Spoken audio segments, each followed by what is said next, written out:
সারাটা জীবন এই চিন্তাতেই কাটিয়ে দিলেন মানুষ কি বলবে।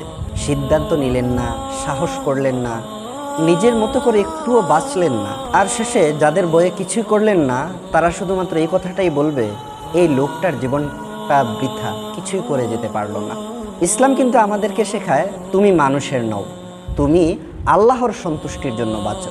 মানুষের মুখ রক্ষা করতে গিয়ে যদি আল্লাহর অসন্তুষ্টি কুড়ানো হয়, তবে লাভ কি?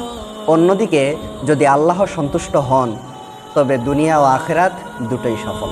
রাসূলুল্লাহ সাল্লাল্লাহু আলাইহি ওয়াসাল্লামও বলেছেন, মানিত্তাখাযা রিদাল্লাহি বিসাখাতিন নাসি রাদিয়াল্লাহু আনহু।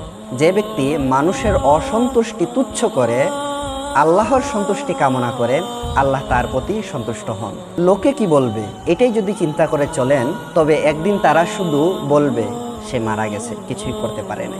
আর আল্লাহ যদি বলেন আমি খুশি আছি, তবেই আপনি সত্যিকারের অর্থেই বেঁচে থাকবেন চিরকাল।